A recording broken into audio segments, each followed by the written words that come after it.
Hi friends! Do you ever get caught up in doing these online personality tests? Like quizzes from BuzzFeed or this one from Quiblo? It's fun for me to do them because I often get different results.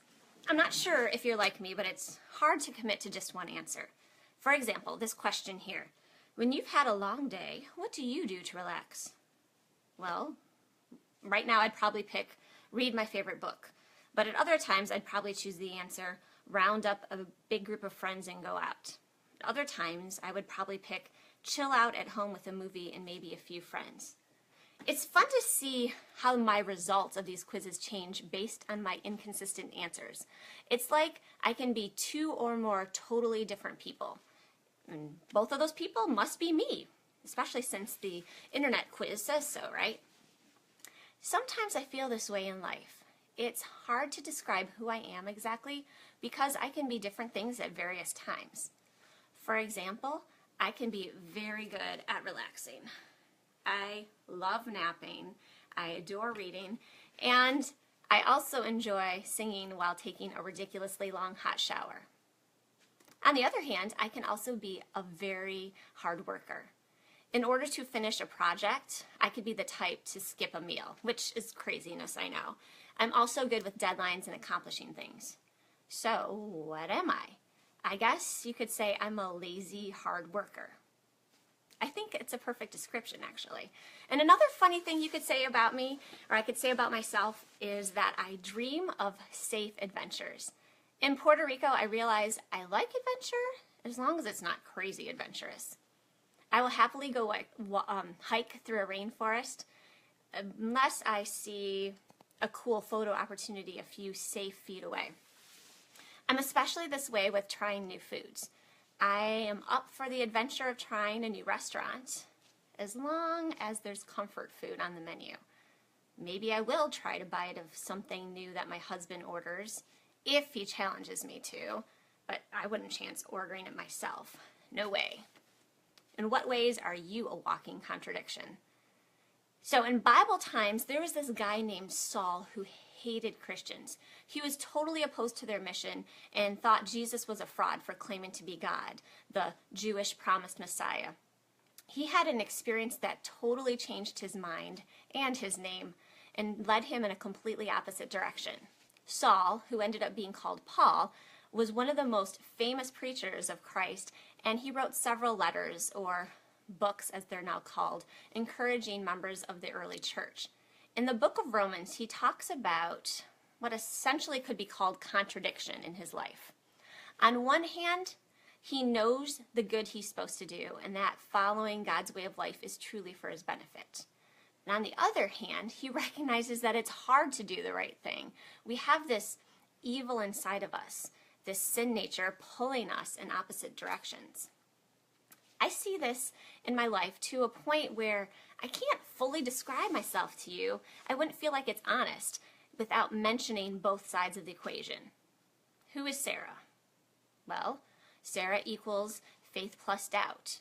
Sarah equals beauty plus ugly. Sarah equals serving plus selfish. Sarah equals self-control and anger. Get the picture? No, not really, because it's confusing, right? No wonder why Paul wrote in the Bible, "What a wretched man I am." It's frustrating to know what to do, who to be, but feel like that opposite is equally present. Now, if you're planning on stopping this video here, please don't. I don't want you to tune out and miss the important part at the end, the part where there's hope and there's peace. I'm going to read my poem because I think it leads into the good news. If you can't tell from behind me, the poem is called Contradiction. I'm an organized mess of contradictions. I'm a selfish giver. I am a strong believing doubter. I am a lazy hard worker. I forgive grudgingly. I am a conditional lover. I am a judgmental encourager. I am a creative copier. I dream of safe adventures. I am superficially deep. I am a flawed perfectionist. I am hideously beautiful. I am filled with prideful insecurities. I am a pure sinner, saved by the one who sees with grace-filled eyes.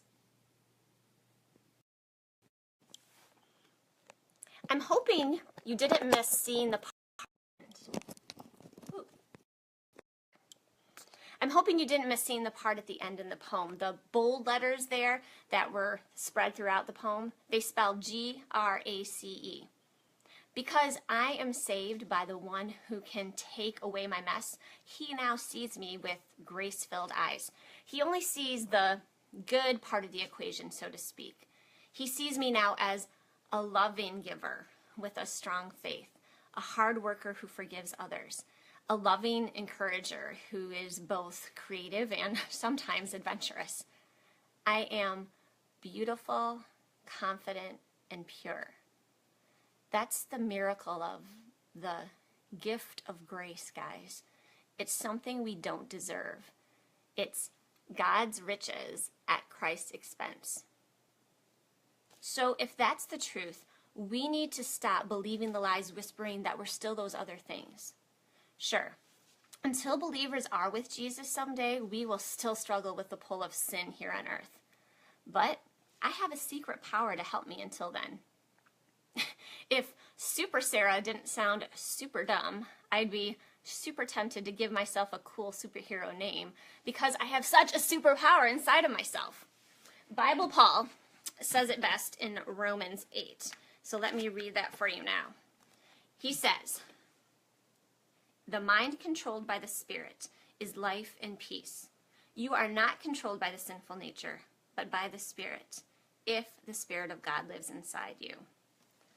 So because of my faith in Jesus, my decision to turn from my old way of life, my sin nature, I was not only gifted with forgiveness, but I'm also gifted with Holy Spirit power, which is ultimately God's power in me.